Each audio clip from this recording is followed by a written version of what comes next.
Sai Ram, wishes for a holy and happy, light-filled Diwali or Deepavali to everyone. Today morning, as I woke up, I realized that this is indeed a very special Deepavali or Diwali for me because I recollected that Swami had blessed me with a dream.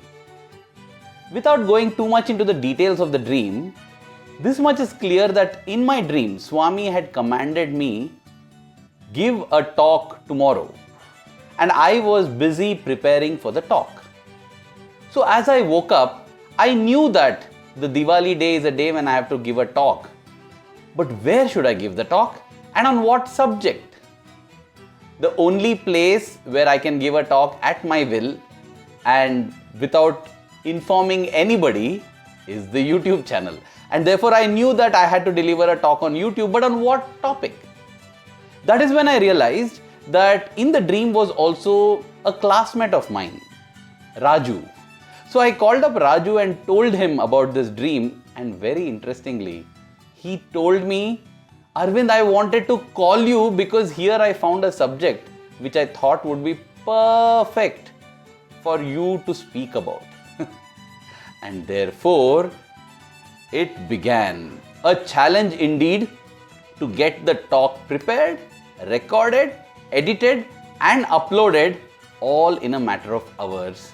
It is only the immense grace, love, compassion and blessings of our beloved Swami that this talk has become a reality. You know, every story that we see in the so-called mythology, I say so-called because I don't think it is mythology, this is all real. Each of these stories have meanings at different levels. One at a child level, and when I say child, I don't mean physical age, I mean a beginner in spirituality. One at an intermediate level, possibly the teenagers and young adults of spirituality. And finally, there is a very deep inner meaning, meditating on which that alone is enough to grant us liberation and mukti. That is the poignancy and magic of every story in our scriptures and in our Puranas. It is the story of Diwali that we will explore and examine now.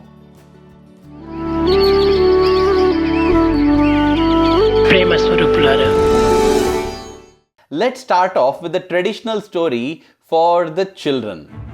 Narakasura was a very evil demon who ruled over the kingdom of Prag Jyotishapura. Prag Jyotishapura comes in the present day Assam state of India.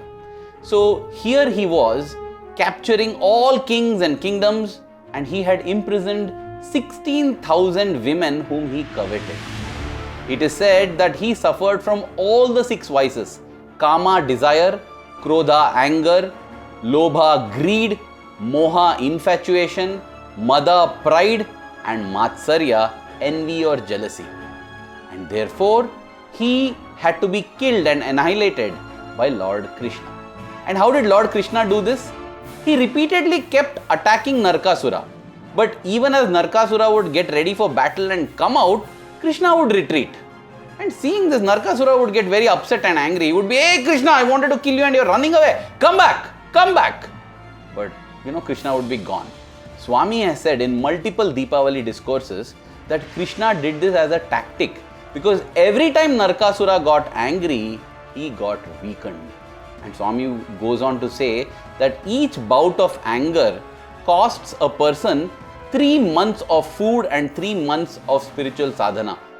And this is the technique that Krishna employed, making Narakasura angry repeatedly over and over again. And finally, Narakasura was so weakened that Swami says that Krishna did not kill Narakasura. Krishna's wife, Sathya, she killed Narakasura. And Swami also says this is divine poetic justice, because Narakasura had troubled and tormented so many women. It is only true and right that his end also comes about because of a woman. And so, when Narakasura was finally killed like this, everyone's heart erupted with joy. There were explosions of joy and delight.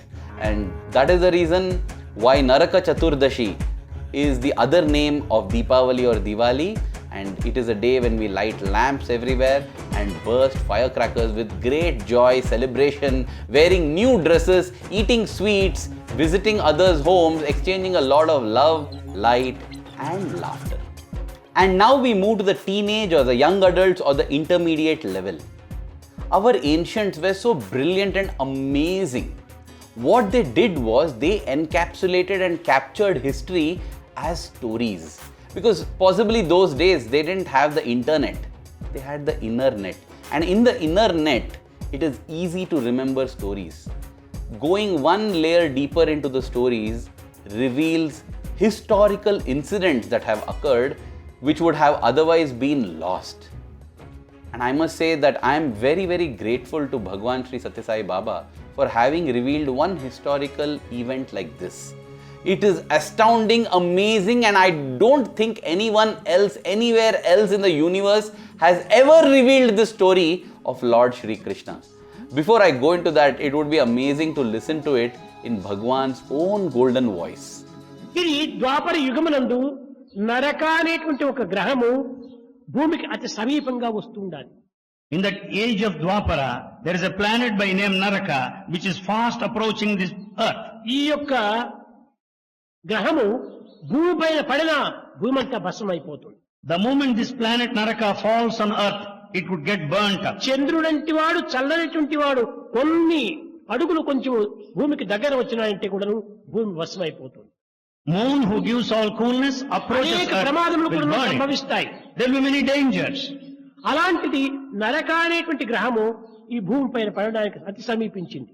At that moment, this Naraka planet was fast approaching earth. ఈ రాక్షసైనటువంటి యొక్క ఈ గ్రహము మా యొక్క ప్రపంచమంతా భస్మం గావిస్తుంది అని అందరూ కృష్ణ కృష్ణ కృష్ణ అని ప్రార్థించారు.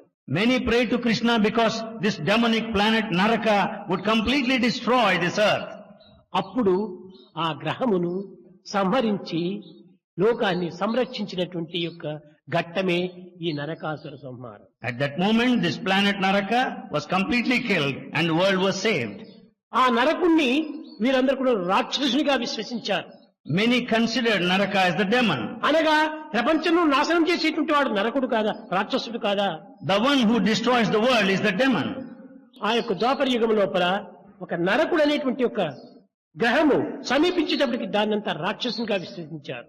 Therefore, in Dwapara age, as Naraka planet was fast approaching, it was considered as the demon. అప్పుడు ఈ నరకాసురుణ్ణి అనగా ఈ చరిత్రలో ప్రాప్తమైన చరిత్రలో నరకాసురుణ్ణి సంహరించి అతని కష్టములకు గురి అయినటువంటి అందరిని కూడా విడిపించాడు కృష్ణుడు.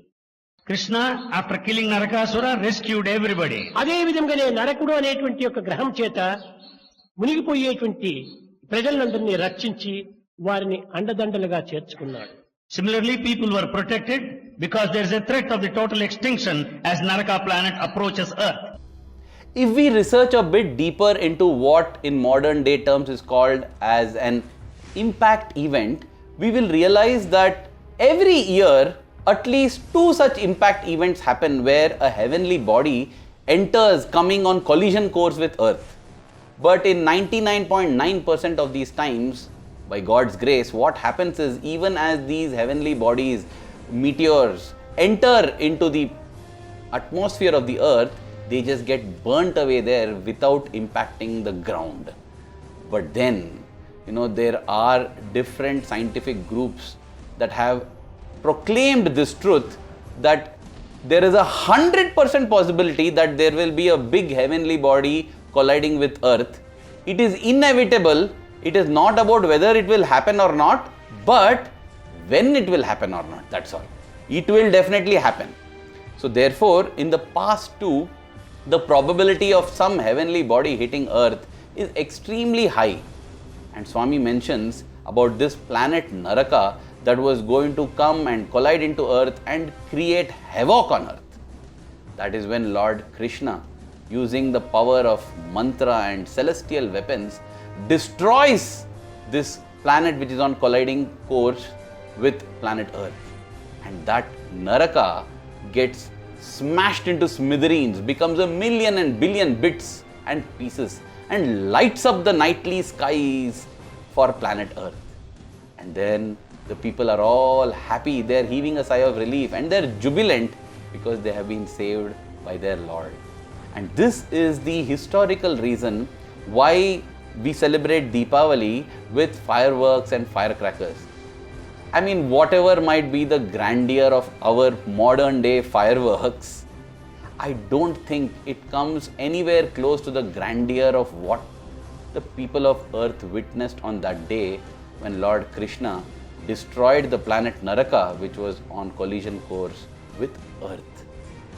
And now finally, we come to the university level, the deepest, most significant and poignant message of Deepavali. Swami tells us that Prag Jyotishapura, the capital city of Narakasura, has a deep inner meaning. Prag means before, Jyoti means light, Sha means forgotten, and Pura or Puramu means city. It is the city of forgotten former light. Forgive my poor or pathetic translation, but that's what it is. It was a city that was formerly lit with brilliant light, but it has got extinguished and people have even forgotten about it. And Swami says, that is the light of Atma. Everybody's body is a Prag Jyotishapuramu. It is a city which houses the grand eternal light, the light of Atma, the Atma Jyoti.